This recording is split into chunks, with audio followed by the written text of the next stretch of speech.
నమస్కారం. ది నాగరాజు కుటుంబ సభ్యులందరికీ హృదయపూర్వక స్వాగతం. మన ఛానల్లో ప్రసారమవుతున్న వేమన పద్యాలు, వేమన పద్యాల భావానికి సంబంధించిన కథలు, అన్వయిస్తూ చేసేటటువంటి విశ్లేషణలను మీరు ఎంతగానో ఆదరిస్తున్నందుకు హృదయపూర్వక ధన్యవాదములు. మీరందరూ ఎంతగానో ఆదరిస్తూ చూస్తున్నారే గాని మీ అభిప్రాయాన్ని కామెంట్ బాక్స్లో తెలియపరచడం లేదు.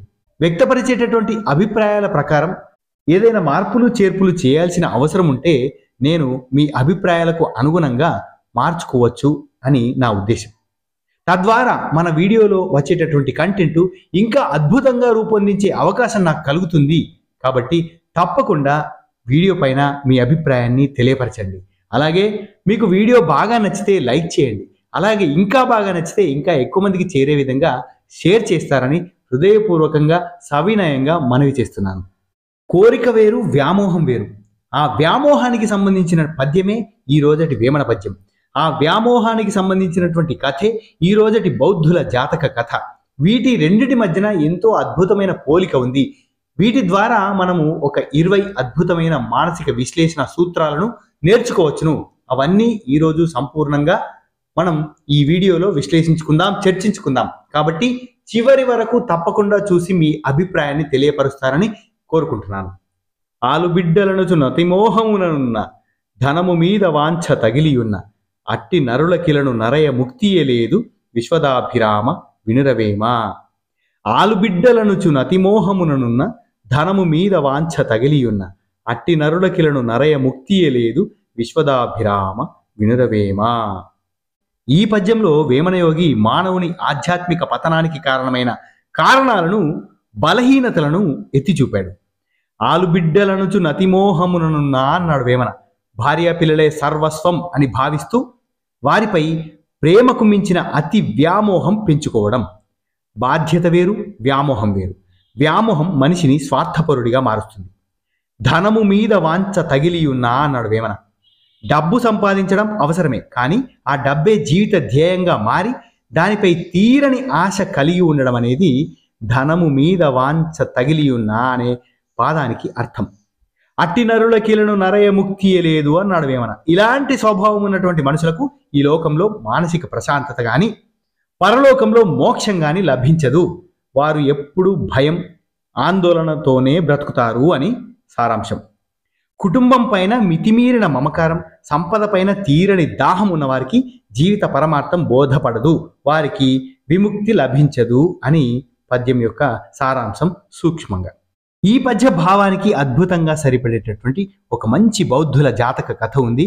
ఆ కథకి పద్య భావానికి మధ్యన పోలికను కూడా తెలుసుకుందాం. కథను పూర్తిగా చెబుతాను, వినండి. కుటుంబం పైన అతి వ్యామోహం, మమకారం మనిషిని ఎంత హీనస్థితికి దిగజారుస్తుందో కళ్ళకు కట్టినట్టు చెప్పేటటువంటి కథ ఇది.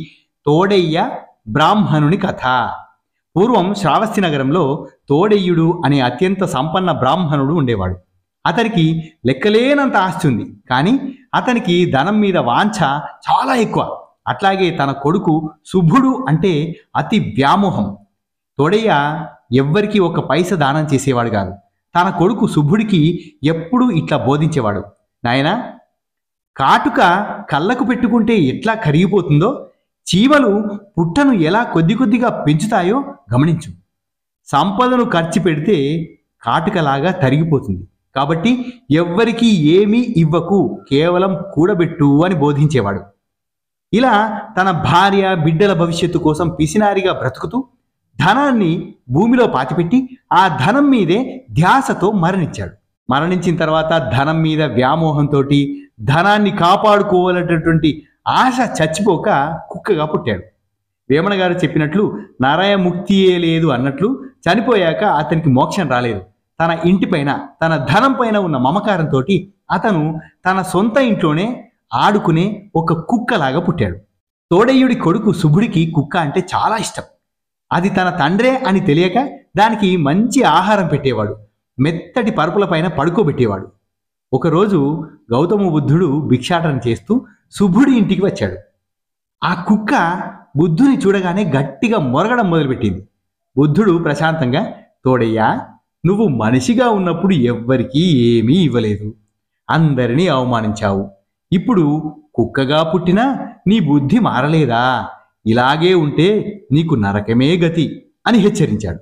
ఆ మాటలు వినగానే కుక్కకు తన పూర్వజన్మ గుర్తొచ్చి విచారంతో ఒక మూలకు వెళ్ళి ముడుచుకొని మూలగసాగింది. ఇంటికి వచ్చిన సుబ్బుడు తన కుక్క దిగులుగా ఉండడం చూసి కోపగించుకొని బుద్ధుడిని నిలదీశాడు. అప్పుడు బుద్ధుడు, ఆ కుక్క ఎవరో కాదు, నీ తండ్రే. నీకు నమ్మకం లేకపోతే నీకు తెలియకుండా నీ తండ్రి దాచిన నిధి ఎక్కడుందో చూపించమని ఆ కుక్కను అడుగు అని బుద్ధుడు చెప్పాడు. సుబ్బుడు కుక్కను అడగగానే అది పెరట్లోకి వెళ్ళి ఒకచోట నేలను గోళ్లతో తవ్వడం మొదలుపెట్టింది. అక్కడ తవ్వి చూడగానే అపారమైన ధనరాశులు బయటపడ్డాయి. అది చూసి సుబ్బుడు ధనం, బంధాలు ఎంత అశాశ్వతమో గ్రహించి బుద్ధుణ్ణి శరణు కోరాడు. ఇది కథ. తులనాత్మక విశ్లేషణ చేసుకుంటే ఈ కథ వేమన పద్యంలోని ప్రతి పాదానికి అర్థం పడుతుంది. ఆలు బిడ్డలనుచు నతిమోహముననున్నా అన్నాడు వేమన. తోడేయుడు తన కొడుకు సుఖం కోసమే బ్రతికాడు. తన కొడుకు ఆస్తి ఎక్కడ తగ్గిపోతుందో అని భయపడి ధర్మం చేయడం కూడా మానేశాడు. ఇది అతి మోహం. ధనము మీద వాంఛ తగిలియున్నా అన్నాడు వేమన. కాటుక కరిగినట్లు ధనం కరుగుతుందని భయపడి పిసినారిగా బ్రతికాడు. ధనమే ప్రాణంగా భావించాడు. అట్టి నరుల కీలను నరయముక్తియే లేదు అన్నాడు వేమన పద్యంలో. చివరికి ఏమైంది? అతనికి ఉత్తమ గతులు రాలేదు, ముక్తి లభించలేదు.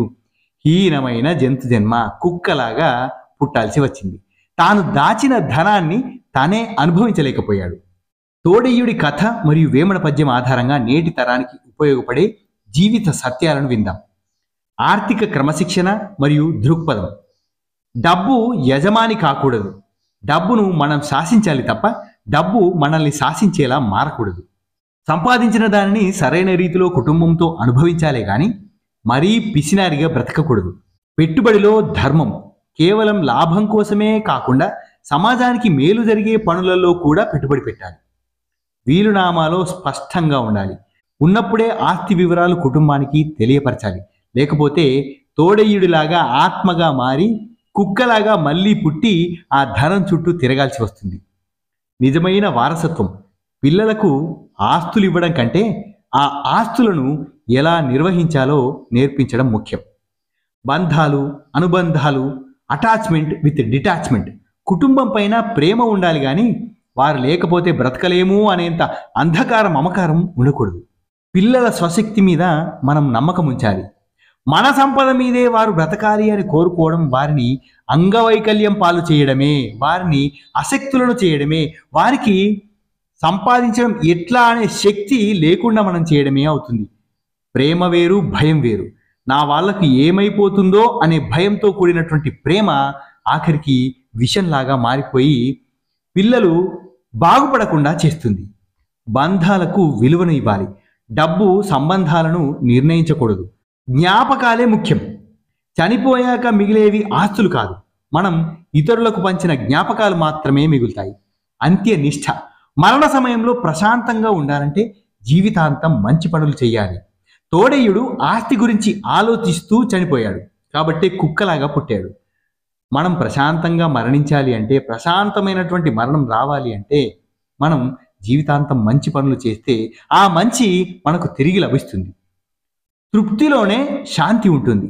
ఎంత ఉన్నది అని కాదు, ఉన్నదానితో ఎంత సంతోషంగా ఉన్నామన్నదే ముఖ్యం.